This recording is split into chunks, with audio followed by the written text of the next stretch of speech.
Allez, on parle d'un chiffre qui est hyper intéressant parce qu'on a eu vendredi, pas pu en parler parce que c'est tombé pour le coup dans la journée, mais 54 000 postes créés en France au troisième trimestre, 54 300 postes créés en France, c'est du net au troisième trimestre, accélération donc, par rapport au deuxième trimestre, 250 000 postes créés sur un an en France, 800 000 sur 3 ans et quasiment même 1 million depuis 4 ans et demi. Bonjour Jean-Marc. Bonjour. Jean-Marc Victory, éditorialiste aux Échos, et là on se dit, on va élargir, mais parce que la clé d'entrée, c'est l'actualité, effectivement, c'est création de postes. La croissance, quand même, elle est, elle est un peu faiblarde en France. On est à 2, 3%. Malgré tout, les créations de postes ne faiblissent pas. On a eu le premier trimestre qui était très, très fort, mais globalement, entre le deuxième et le troisième, il y a réaccélération. On a repris 10 000 emplois de plus. Oui, les entreprises embauchent. Elles embauchent même de manière massive. Si on regarde, si on prend effectivement un petit peu de perspective historique, on est à 1000 emplois créés par jour ouvrable par les entreprises françaises. C'est même un mouvement tout à fait important, vous le disiez, 800 000 en 3 ans, 800 000 malgré le fait qu'il y a 800 000, c'est le nombre total d'emplois. Ouais. Et de 800 000, il y a eu plus de 100 000 emplois aidés qui ont disparu l'an dernier. On en avait beaucoup parlé, on avait dit que ça allait être la catastrophe sur l'emploi. Eh bien non, ces baisses ont été absorbées par un mouvement d'embauche qui est tout à fait significatif, continu, important et qui est mené évidemment par les entreprises. Le seul endroit où l'emploi recule, c'est l'emploi intérimaire, ce qui veut dire que l'emploi, ce qui veut dire que l'emploi est en train de durcir. Il y a moins de contrats intérim, mais il y a plus de CDI. Il y a moins de CDI. Le rapport CDD-CDI est en train de devenir plus favorable au CDI. Le rapport temps partiel, temps complet est en train de devenir plus favorable au temps complet. Donc on a tous les signes d'un marché du travail qui s'épanouit. Oui, parce qu'au-delà des chiffres des 800 000 emplois créés en net en 3 ans, on a donc de manière qualitative des chefs d'entreprise qui embauchent plus vite. Je pose la question. Donc, vous le disiez, plus d'embauches en CDI, moins de contrats précaires. C'est ça aussi la réalité d'un point de vue qualitatif. Oui. On a le signe d'un emploi qui s'assainit enfin. Ouais. Après, on se dit, mais pourquoi ça accélère? Alors, encore une fois, que la croissance a tendance à ralentir encore une fois en France. On a eu la prévision de la Banque de France ce matin pour le 4e trimestre. Ça devrait se tasser un petit peu. Encore une fois, la croissance n'est pas si flamboyante. Et pour autant, il y a toutes ces embauches qui sont réalisées. Ce n'est pas une surprise quand même? Oui, c'est une surprise. D'ailleurs, la Banque de France a travaillé sur le sujet, montre que sur ce qui se passe en 2009, on ne comprend pas tout. Moi, je pense que l'un des éléments d'explication, c'est peut-être la bascule du CICE vers une baisse de cotisation sociale. Le CICE, sur 2019 oui, sur l'année en cours. Ah oui. J'ai entendu 2009, c'est pour ça. Pardon. Oui, donc, le crédit d'impôt compétitivité emploi, qui était un crédit d'impôt dont les entreprises profitaient un an après, qui se transforme en baisse de cotisation sociale. Donc ça, les entreprises le voient immédiatement. En termes de trésorerie. Même s'il y a un peu plus d'impôts sur les sociétés en plus. Tous les trimestres. Oui, mais ça viendra plus tard. Oui. Ça viendra plus tard. Et puis, c'est pas lié directement à l'emploi. Alors que la baisse des cotisations sociales, les entreprises le voient immédiatement. Alors, elles paieront peut-être un tout petit peu plus d'impôts l'an prochain, mais cette année, elles payent moins de cotisations. Et ça, c'est un message que les chefs d'entreprise, en particulier dans les PME, dans les ETI, c'est quelque chose auquel ils sont très sensibles et qui peut avoir encore accéléré ces mouvements d'embauche. Parce que l'activité, malgré tout, j'insiste, on était en 2017 à 2,4% de croissance. On a fait quoi? 1,6 en 2018, je crois que de mémoire c'est ça. 1,7, oui. 1,6, 1,7. On tend vers cette année vers 1,3. Et encore une fois, il n'y a pas d'essoufflement. Donc c'est ça, donc c'est merci Macron, on dit. Alors, il y a deux mouvements très différents. Le premier, il y a ce qu'on appelle un ralentissement tendanciel de la productivité. C'est-à-dire que la production par tête augmente de moins en moins vite depuis des décennies. C'est un mouvement qu'on voit dans tous les pays avancés. Ce n'est pas quelque chose qui est typiquement français. Donc, ça, c'est la façon négative de le dire, parce que les gains de productivité, c'est ce qui permet d'augmenter les salaires. La façon positive de le dire, c'est que la croissance est plus riche en emplois. Avec moins de croissance, on parvient à créer tout de même des emplois. Il y a 25 ans, il fallait que la croissance française dépasse 2,5% pour que les entreprises commencent à embaucher. Maintenant, à moins de 1%, et donc pourquoi? Parce que elles embauchent.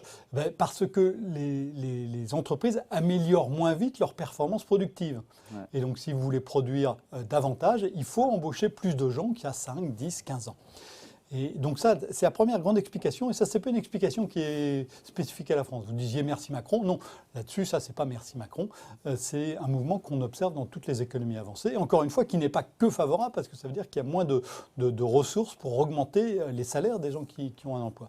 Donc ça, c'est la première chose. Des gains de productivité qui ralentissent et qui fait donc que on peut embaucher. Il faut embaucher davantage pour pouvoir produire.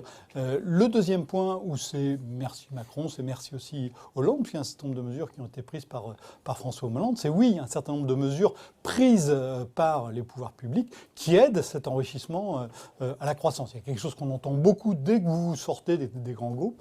Quand vous allez voir des patrons de PME.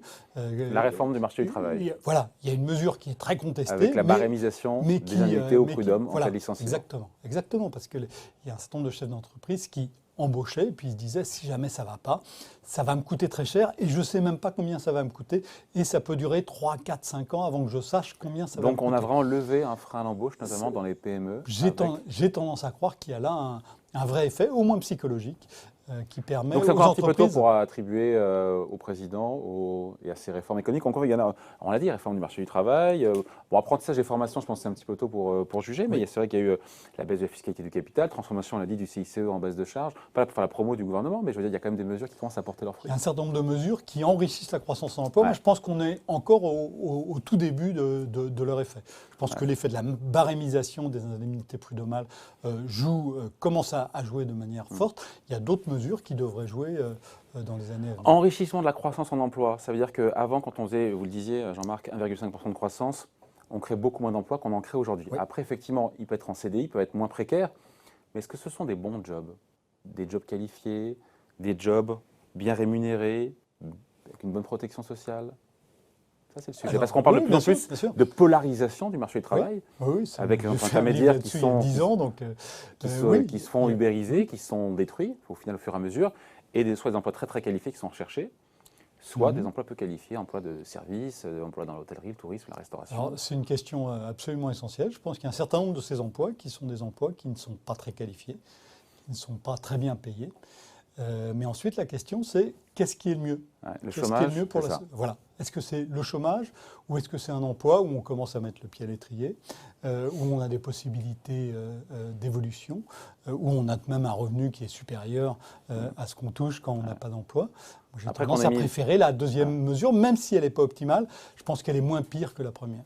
Ouais, après, quand on a mis le pied à trier, il faut pouvoir monter sur le bourrin aussi. Hein. Oui, mais alors donc ça pose toute une série de questions sur les aptitudes, sur les capacités, sur la capacité aussi de former. Hein. Oui. En France, c'est un vrai sujet. Il y a débat là-dessus. Évidemment, mais en France, on a une situation qui est paradoxale. Qui est dramatique parce qu'on a des gens on a beaucoup de gens qui sont peu ou pas formés et on a beaucoup de mal à les former ensuite.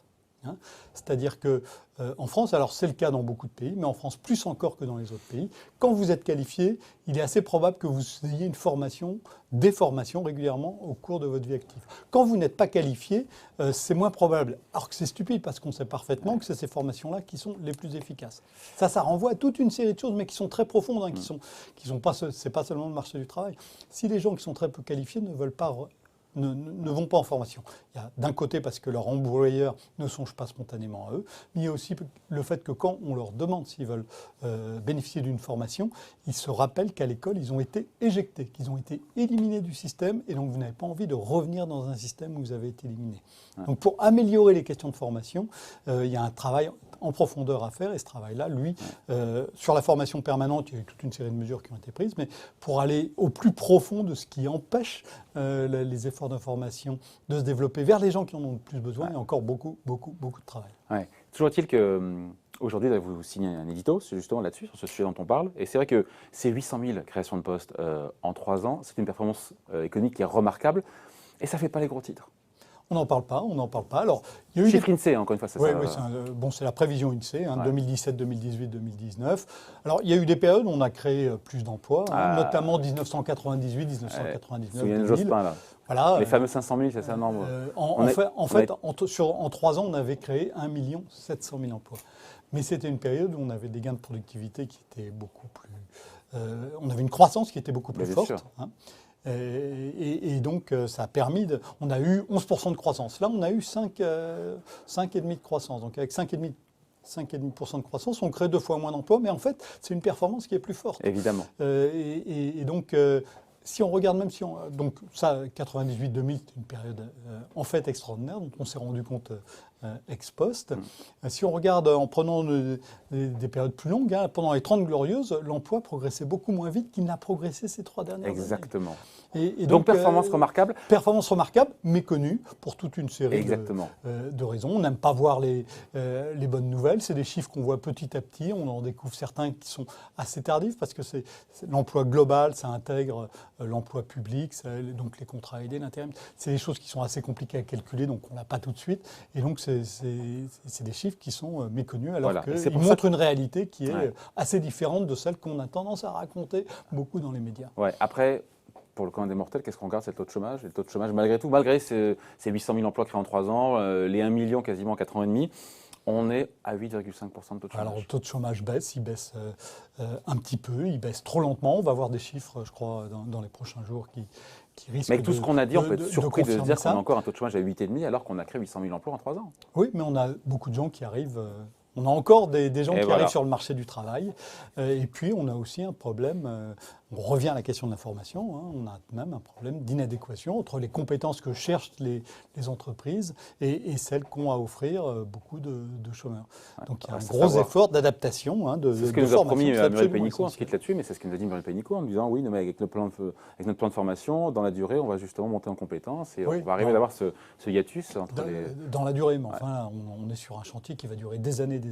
Bon voilà, on voulait vous en parler aujourd'hui. Édito à retrouver évidemment dans les échos du jour. Merci beaucoup Jean-Marc. Merci David.